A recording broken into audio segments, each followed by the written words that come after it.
Hello students of sixth standard. Lesson fifth जो है science का substances in surrounding their states and properties, उसका second part अब हम यहाँ पर देखेंगे।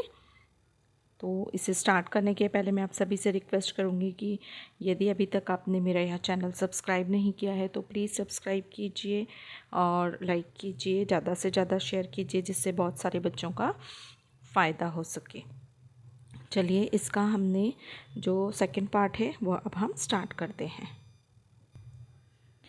तो यहाँ पर हमें एक एक्टिविटी दी है, देखिए, take some sand in a crucible, put a few iodine crystals on it, place the crucible on a tripod to heat it. यहाँ पर एक देखिए, यहाँ पर सैंड ली है हमने एक पॉट में और उसमें क्या किया है, हमने कुछ आयोडीन क्रिस्टल्स डाले हैं और उसके ऊपर हमने जो फनल है उसको उल्टा करके रखा है। उस ट्राईपॉड पे उस हमने क्रूसिबल को या वो बीकर जो है उसे रखा हुआ है और नीचे से हमने एक बर्नर लगाया हुआ है। यहाँ पे देखिए पिक्चर में। उसकी जो हीट है ना, उस पॉट की, उस क्रूसिबल की जो हीट है उसको हमने फ़नल से क्या किया है, बंद किया हुआ है। ऊपर दिख रही है आपको ये फ़नल, और उसके जो मुंह है फ़नल का उसे कॉटन प्लग से हमने क्या किया है, ढक दिया है पूरा।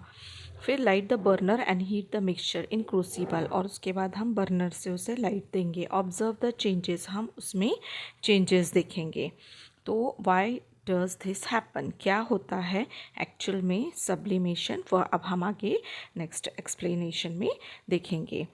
तो यहाँ हमें देखिए पिक्चर में दिखाया है कि actual particles of iodine seen during the experiment in the laboratory. तो आयोडीन के जो पार्टिकल्स हैं वो हमें किस में दिखाई दे रहे हैं, कॉटन प्लग में एक्चुअली वो दिखाई दे रहे हैं। तो एक्सप्लेनेशन अब हम यहाँ पर देखेंगे सब्लिमेशन के रूप में। Iodine crystals do not melt on heating but change directly to the gaseous state. Iodine crystals जो रहते हैं वह मेल्ट नहीं होते हैं, हीट देने पर वह मेल्ट नहीं होते, बल्कि वह डायरेक्टली गैशियस स्टेट में चेंज होते हैं। When the fumes of iodine hit the walls of the funnel, they cool to form solid crystals of iodine and stick to the funnel walls. तो यह जो आयोडीन का जो इवोपोरेशन होता है वह क्या होता है, फ़नल की वॉल्स में हमें दिखाई देता है, और सॉलिड क्रिस्टल्स जो आयोडीन के हैं वो फ़नल वॉल्स में हमें चिपके हुए दिखाई देते हैं। Thus on heating iodine does not melt and change to a liquid but directly changes to gaseous state. तो इससे हमें क्या पता पड़ता है इस एक्सपेरिमेंट से कि जब हम हीट देते हैं आयोडीन को तो वह मेल्ट नहीं होता, बल्कि वह लिक्विड में चेंज नहीं होता, लेकिन डायरेक्टली गैसियस स्टेट में फॉर्म होता है। The change of solid substance directly into a gas और vapour without first changing into a liquid is called sublimation. Sorry.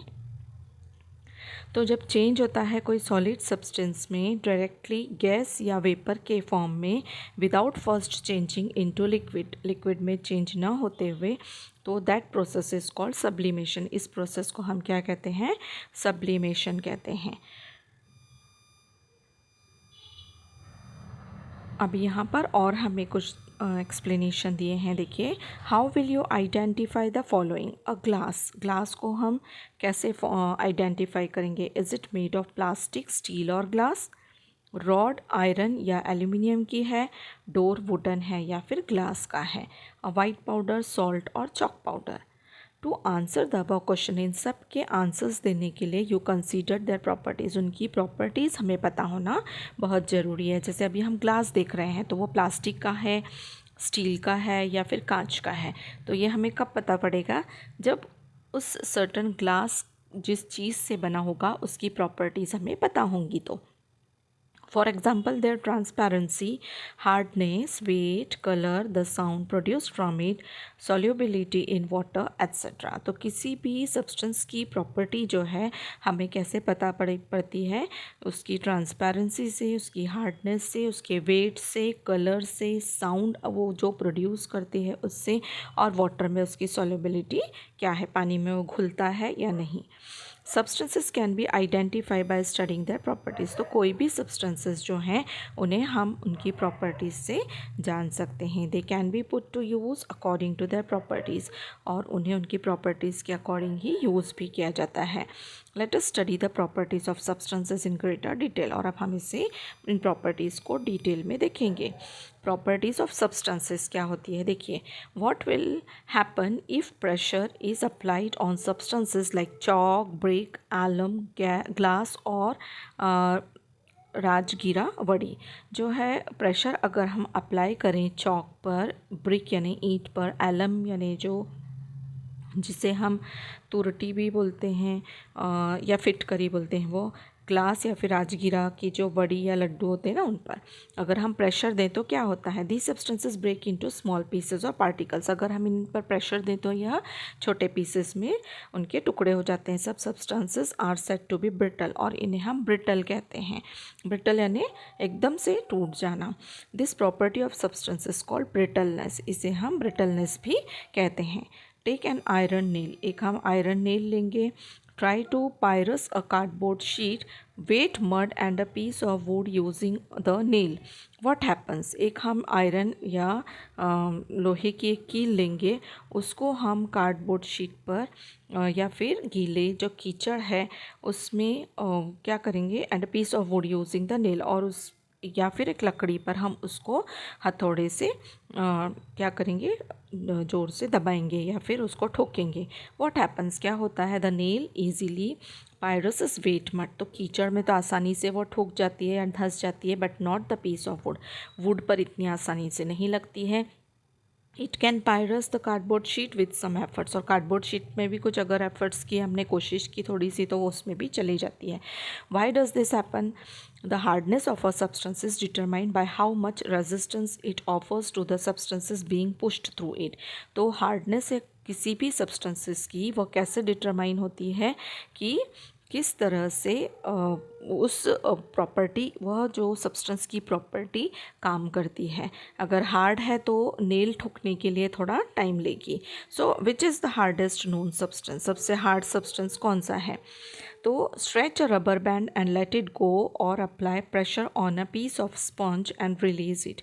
हम एक रबर बैंड को स्ट्रेच करेंगे और उसको प्रेशर से हम क्या करेंगे, एक स्पंज पर जो है रिलीज़ करेंगे। तो what do you see, the rubber band and the sponge go back to their original shape. तो स्पंज हो या रबर बैंड हो, अगर हम उनको स्ट्रेच करेंगे तो फिर से वो अपनी ओरिजिनल पोजीशन में आ जाते हैं।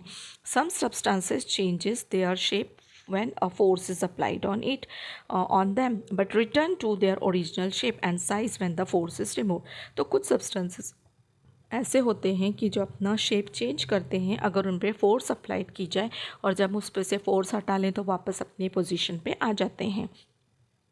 So this property is called elasticity. तो ऐसी प्रॉपर्टी को हम इलास्टिसिटी कहते हैं। हम देखते हैं ना, इलास्टिक भी जो है उसको अगर हम जोर से खींचते हैं और फिर हम खींचते हैं तो वो जोर से तन जाती है, लेकिन जैसे ही हम उसे वापस छोड़ते हैं तो वो अपनी पोजीशन में वापस आ जाती है। तो ये जो प्रॉपर्टी होती है किसी सब्सटेंस की, that is called elasticity. Next है, take a flat metal sheet of the size of a notebook, holding it an angle, put a drop of water, honey and gum at different places on the board, observe how they flow down the slope. Liquids flow downward on a sloping surface, this property is called fluidity. इसी तरह एक flat metal sheet हम या फिर एक notebook है उसको खड़ी करके रखेंगे और उस पर कुछ ड्रॉप पानी के, हनी के, गम के डालकर देखेंगे, और हम देखेंगे तो हमें क्या पता पड़ेगा कि जो भी ड्रॉप्स हैं, जो भी लिक्विड हमने डाला है वो सीधे नीचे की तरफ फ्लो हो रहा है। तो लिक्विड की प्रॉपर्टी क्या है कि वह उसमें फ्लूडिटी है, मतलब वो फ्लो होता है। The fluidity of any liquid is determined by how easily it flows. तो कितना इजीली वो फ्लो होता है यह उसकी फ्लूडिटी बताती है। यहाँ पर वो एक्टिविटी भी हमें दिखाई गई है, इलास्टिसिटी की भी हमें एक्टिविटी दिखाई है और नेल की भी दिखाई है। तो यह सब सब्सटेंसेस की प्रॉपर्टीज़ हैं। If two blocks of same size, one wooden and other of iron, are weighed in a balance, how would they compare? The mass of different substances having the same volume can be different. तो किसी भी substances का जो mass होता है वो बिल्कुल different होता है. This difference is because of difference in their densities. तो ये डिफरेंस जो होता है वो किसकी वजह से होता है? डेंसिटीज़ की वजह से होता है. Between substances of the same volume, the ones they with greater density are heavier than those of lesser density. तो जिसकी डेंसिटी ज़्यादा रहेगी तो उसका जो वेट है वह भी ज़्यादा रहेगा, वो हैवी रहेगी. और लेसर डेंसिटी की जो भी सब्सटेंस रहेंगे वो क्या रहेंगे? हल्के रहेंगे. फिर एक एक्टिविटी हमें सॉल्युबिलिटी की दी है. देखिए, take a glass of water, add some salt, fine sand and sugar to it and try to dissolve them. Repeat this replacing water with the kerosene. तो हम एक ग्लास लेंगे पानी का और उसमें हम कुछ नमक डालेंगे और एक ग्लास के पानी में हम शुगर डालेंगे और उन्हें घोलेंगे. तो हम क्या देखेंगे कि some solid substances dissolve in a particular liquid. कुछ जो सॉलिड सब्सटेंस होते हैं वो लिक्विड पर्टिकुलर लिक्विड में डिज़ोल्व हो जाते हैं. If a solid does not dissolve in liquid, it is said to be insoluble in that liquid. For example, salt is soluble in water but insoluble in kerosene. तो जैसे salt है वह पानी में घुल जाता है लेकिन कैरोसिन में वह नहीं घुलता है. You know of many beverages made by using water and soluble substances. The property of substances of getting dissolved is called the solubility. So हम देखते हैं कि बहुत सारे बेवरेजेस के साथ भी ऐसा होता है कि पानी में वो क्या होते हैं? soluble होते हैं, मतलब इजीली घुल जाते हैं. तो वह प्रॉपर्टी किसी भी सब्सटेंसेस की जो डिज़ोल्व होती है तो उसे हम सॉल्युबिलिटी कहते हैं. सी इधर कैरोसिन और वाटर की एक एक्टिविटी हमें दिखाई गई है सॉल्युबिलिटी की. उसके बाद है transparency. When we can look through a substance and see things on the other side than that substance is said to be transparent. अगर एक ऐसे कोई सब्सटेंस है जिसके हम आर पार देख सकते हों तो उस सब्सटेंस को हम ट्रांसपेरेंट कहते हैं. जैसे हमें पता है ग्लास है ना, हम विंडोज़ में ग्लास लगाते हैं तो हमें क्या होता है? आस पास मतलब आर पार वो दिखाई देता है, बाहर से भी और अंदर से भी. तो this property of substance is called transparency. इस प्रॉपर्टी को हम क्या कहते हैं? ट्रांसपेरेंसी.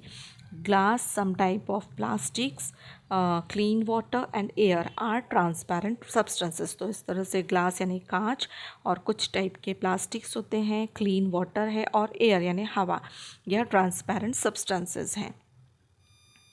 अभी आगे हम देखेंगे identify the object shown in figure 5.14 from which substances are they made.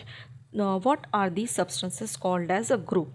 तो यहाँ हमें कुछ मेटल्स दिए हैं. तो जैसे यहाँ गोल्ड का है, फिर आयरन का है, तो टोटली इसके जो पूरे ग्रुप है उसको हम मेटल्स कहेंगे, धातु कहेंगे. तो substances like copper, gold, iron, aluminium are called metals. Metals are found in the form of minerals deep inside the earth. जो मिनरल्स होते हैं वह हमें बहुत नीचे अर्थ में पाए जाते हैं. Minerals from the earth crust are process to obtain the metal. तो अर्थ की क्रस्ट में जो भी प्रोसेस करके ये मेटल्स हैं वो निकाले जाते हैं. In daily life metals have various important uses. हम अपनी डेली लाइफ में भी मेटल्स का यूज़ करते हैं. जैसे हम देखते हैं कि लोहे के जो बर्तन हैं या फिर कढ़ाई है हम अपने घरों में यूज़ करते हैं, या फिर हथौड़ी है वो यूज़ करते हैं. मतलब बहुत सारी चीज़ें हम मेटल की बनी हुई यूज़ करते हैं. गोल्ड के, सिल्वर के हम ऑर्नामेंट्स यूज़ करते हैं.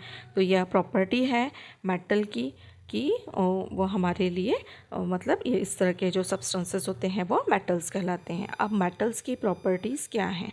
तो take a piece of copper और एल्यूमिनियम वायर और a small nail, hammer it repeatedly, what do you observe. एक हमने एल्यूमिनियम वायर ली और फिर स्मॉल नेल या कील लिया हमने, और कॉपर या एल्यूमिनियम की वायर लेंगे या फिर एक छोटी सी कील लेंगे और उसको हम कंटिन्यूसली ठोकेंगे. तो हम क्या देखेंगे? On hammering repeatedly the wire becomes flat. Wire क्या होती है, कंटिन्यू ठोकने के बाद फ्लैट हो जाती है, that is it form a thin sheet. Metals can be converted into sheets by hammering. तो मेटल्स जो हैं उनको हम शीट्स के रूप में कन्वर्ट कर सकते हैं। This property of metal is called malleability. तो यह जो प्रॉपर्टी है उससे हम क्या कहते हैं, मैलेबिलिटी। मतलब हैमर करने के बाद अगर वो मेटल थिन शीट में बदल जाता है, थिन शीट बन जाती है उसकी, तो हम उसको मैलेबिलिटी कहते हैं। सी इधर यहाँ एक्टिविटी हमें दिखाई गई है मैलेबिलिटी की। नाउ यहाँ पर है observe and discuss. Hot iron is hammered and made into thin sheets. Hot जो गरम लोहा होता है उसको हैमर करके थिन शीट बनाई जाती है, पतली शीट बनाई जाती है। Visit a black smith's shop to observe how this hammering causes it to stretch. तो अगर हम ब्लैक स्मिथ की लोहार की शॉप में जाते हैं और ऑब्जर्व करते हैं तो हम देखते हैं कि किस तरह से हैमर करके वह किसी भी लोहे को शीट बनाता है। Iron bars made of revolve continuously while being hammered become longer. इसी तरह से आयरन बार को कंटिन्यूसली हैमर किया जाए तो लंबी हो जाती हैं। The iron can be drawn into wire. और आयरन को हम वायर के रूप में भी बना सकते हैं। Metals can B stretched and drawn into wires. Metals को हम स्ट्रेच कर सकते हैं और उनके वायर्स बनाते हैं। This property of metal is called ductility. मतलब ये जो प्रॉपर्टी जिससे कि हम उसे प्रॉपर शेप दे सकते हैं मेटल्स को, तो यह जो प्रॉपर्टी है उस सब्सटेंस की क्या कहलाती है, ductility. Metals like silver, gold, copper, platinum can be drawn into fine wires.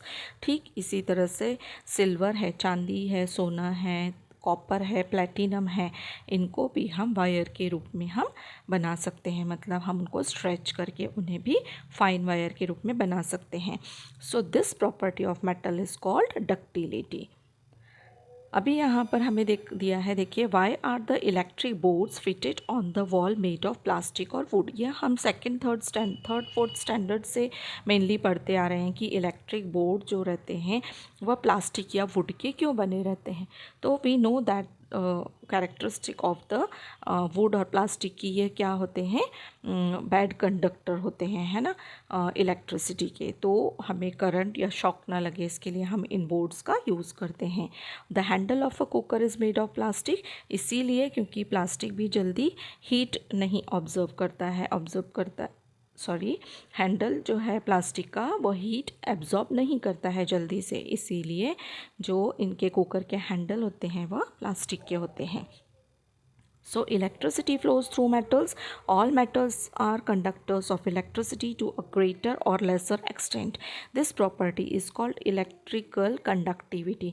तो electricity metals से फ्लो होती है। All metals are conductors of electricity. जितने मेटल्स होते हैं वो इलेक्ट्रिसिटी के गुड कंडक्टर होते हैं, थोड़े या कम मात्रा में। This property is called electrical conductivity. इस प्रॉपर्टी को हम क्या कहते हैं, electrical conductivity. Even when a piece of metal is heated at one place the whole of it becomes hot. तो इवन अगर हम मेटल है, कोई भी पीस ऑफ मेटल, मतलब मेटल का जो भी टुकड़ा है, अगर उसको हीट करेंगे तो वह पूरा की पूरा मेटल क्या होता है, गर्म हो जाता है। It shows that metals allowed heat to flow through them. इसलिए हम जो कुकिंग वेसल्स भी हमारे होते हैं वो मोस्टली मेटल के होते हैं, क्योंकि क्या होता है, नीचे से अगर हम उसको गर्म करें तो वो चारों तरफ से गर्म हो जाता है। This property is called thermal conductivity, और इस प्रॉपर्टी को हम क्या कहते हैं, thermal conductivity. Metals have a typical shine और लस्टर। मेटल्स में शाइन होती है, लस्टर होता है। Every metals has a characteristic colour by which it can be identify. और हर एक मेटल का एक कलर होता है जिसकी वजह से वह जाना जाता है। जैसे गोल्ड है तो सोने जैसा होता है कलर उसका, सिल्वर जिसे हम चांदी कहते हैं, और कॉपर जिसे हम तांबा कहते हैं, तो इनके कलर से यह जाने जाते हैं। यहाँ पर हमें दिया है, देखिए, plug the string of musical instrument like अ तानपुरा और वीणा, रिंग अ बेल और hit a steel box with a metal spoon. तो आवाज़ करते हैं, ये क्या करते हैं, अगर हम इनमें जैसे वीणा या तानपुरा में जो वायर्स लगे रहते हैं तो उनको अगर हम टच करते हैं तो उससे आवाज़ निकलती है। इसी तरह बेल को अगर हम बजाते हैं तो उससे आवाज़ होती है। अगर हम कोई स्टील का बॉक्स फॉक्स वगैरह है, या सपोज़ हमारे घर में थाली है, कटोरी है, उससे भी हम स्पून से बजाएं तो आवाज़ करते हैं। तो मेटल्स क्या करते हैं, मेटल्स साउंड प्रोड्यूस करते हैं, रिंगिंग साउंड प्रोड्यूस करते हैं। तो स्ट्राइक अ वुडन टेबल और marble floor with a wooden stick. इसी तरह हम एक और एक्टिविटी करके देख सकते हैं, जैसे वुडन टेबल है, लकड़ी का टेबल है, या फिर मार्बल का फ्लोर है, उसे अगर हम वुडन स्टिक से बजाएं तो क्या होता है। और दोनों साउंड को अगर हम जानें तो हमें क्या समझ में आता है कि metals produce a ringing sound. Metals जो होते हैं वो रिंगिंग साउंड प्रोड्यूस करते हैं, और this property is called the sonority of metals. इसे ही हम मेटल्स की जो प्रॉपर्टी है उसे सोनोरिटी कहते हैं। और इस देखिए यहाँ नीचे हमें यूजेस ऑफ मेटल्स दिखाए हैं, ठीक है ना। अभी यहाँ पर हमें ऑलवेज रिमेंबर में क्या दिया है, ड्यूरिंग द रेनी सीजन और at any other time do not touch the exposed electric wire और मेटल पार्ट्स। तो रेनी सीजन के समय में अगर कहीं भी हम बाहर देख रहे हों तो कभी भी इलेक्ट्रिक वायर अगर किसी खंबे से निकली हुई हो या मेटल पार्ट्स निकला हुआ हो तो ऐसे रेनी सीजन के समय हमें उन्हें टच नहीं करना चाहिए, क्योंकि उसकी वजह से हमें शॉक लग सकता है। कीप ऑल इलेक्ट्रिक लैम्प्स और other appliances switched off when not in use. Electric lamps हों या अदर इलेक्ट्रिक अप्लायंसेस हों, जब उनका यूज़ ना हो तो उन्हें हमें बंद रखना चाहिए। For example, even when the TV switched off by remote control, do not forget to put off the main switch. अगर हमारा जो टीवी है स्विच्ड ऑफ है रिमोट कंट्रोल से, तो भी हमें उसका जो मेन स्विच है वह बंद करना ही चाहिए। It helps to save electricity besides protecting us from any possible danger. तो यह इलेक्ट्रिसिटी तो सेव करता ही है, साथ में हमें किसी भी डेंजर से बचाता है। Ask your seniors at home to check the electric wiring and fitting in the house periodically. और हमारे घर में जो भी बड़े हों उन्हें हमें बराबर से बताना चाहिए कि या फिर उन सीनियर्स ने हमेशा इलेक्ट्रिक वायरिंग जो है, फिटिंग है घर की, उसे हमेशा समय समय पर चेक करना चाहिए। वॉट वी लर्न, हमने इस लेसन में क्या देखा। Solids, liquids and gases are three states of substances. Substances के थ्री स्टेट्स हैं, solid, liquid and gases. The temperature of a substance, how hot और cold it is, can be measured with the help of thermometer. और temperature है किसी भी substance का, उसे हम थर्मोमीटर से मेज़र करते हैं। Heat is the cause of change of a state of substances. और जो हीट है वह हमारी किसी भी सब्सटेंसेस के जो अवस्था है उसे चेंज करती है। Substances have various properties like hardness, elasticity, brittleness, fluidity, density, solubility and transparency. और ये सारे की सारे प्रॉपर्टीज़ हैं, अभी हमने ऊपर लेसन में देखे हैं। उसके बाद metals form a separate group of substances. Metals का एक दूसरा ही सब्सटेंस का ग्रुप होता है, और metals have some common properties. Metals में कुछ कॉमन प्रॉपर्टीज़ होते हैं, जैसे मेलेबिलिटी है, ductility, thermal conductivity, electrical conductivity, sonority, lustre and characteristic colour होते हैं। तो यह सब अभी हमने इस लेसन में देखा है। अभी यहाँ देखिए साइंस वॉच में हमें क्या दिया है, science is developing continuously. Science हमेशा डेवलप होता रहता है। How much do we know of it, research work goes on at the state, national and global level. हमेशा इन पर रिसर्च होता रहता है, चाहे वो स्टेट लेवल पे हो, नेशनल लेवल पे हो या ग्लोबल लेवल पे हो। If we wish to keep our self informed about it, we must be aware of various happenings around us. तो हमारे आसपास साइंस के बारे में क्या क्या इनोवेशंस होते हैं उन्हें हमें देखते रहना चाहिए। Make newspaper your friends, newspaper को हमें अपना फ्रेंड बनाना चाहिए। न्यूज़पेपर हमें डेली पढ़ना चाहिए, और फिर जो भी आर्टिकल्स हों साइंस से रिलेटेड उन्हें रीड करना चाहिए, कलेक्ट करना चाहिए और उन्हें शेयर करना चाहिए सबके साथ। ठीक है, तो ये आपका लेसन है। अभी नेक्स्ट पार्ट में मैं आपको इसका क्वेश्चन आंसर्स दूंगी, तो आप इसका फर्स्ट, सेकंड और थर्ड 3 पार्ट हैं, तीनों ही अच्छी तरह से फॉलो कीजिए। मैंने तीनों पार्ट में आपको डिटेल में अच्छी तरह से समझाया है, और ये थर्ड पार्ट में क्वेश्चन आंसर्स में अभी आपको दूंगी।